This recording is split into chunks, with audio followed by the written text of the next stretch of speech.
loss, turning back to our Super Bowl 51 lead-up, Dan Quinn took over an Atlanta Falcon team, Dave, that was 6-10 in 2015. The Falcons went 8-8 last season before posting an 11-5 record this season and winning the NFC. Part of the turnaround?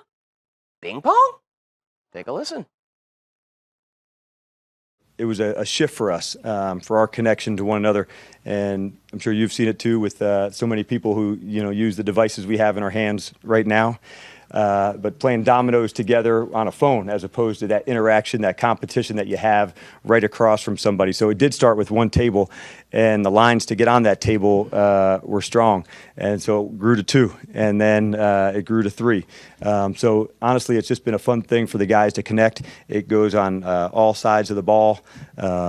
All different groups, competing against one another. So we have a lot of fun with it. I think Dan has certainly pushed us to get to know guys further and on a deeper level. I feel like I've always made an effort to, be a good teammate.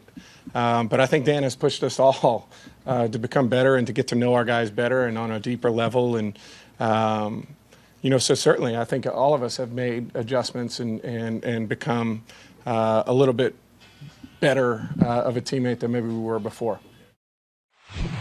All right, Dave, we need to get a foosball table in here, a pop-a-shot in here, so we can be better teammates to one another. It's so bizarre. It's so hard to quantify what Matty Ice and Dan Quinn are saying because it sounds good. When Dabo Swinney and Clemson beat Alabama, what do they say? Why'd you win? We loved each other. Right. It's not, you won because of execution. You win because you go out and do the right things on the field. It sounds good, and I think it's easy to say that now when you get there, that ping pong was the key to our success.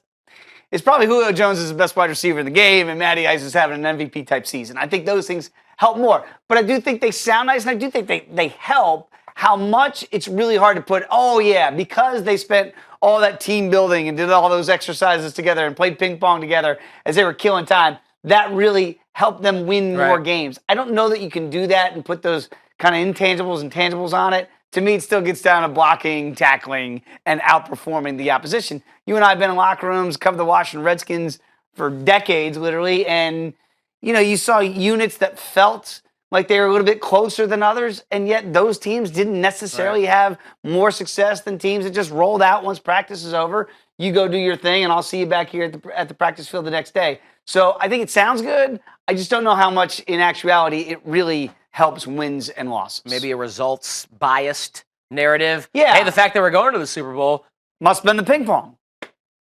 Well,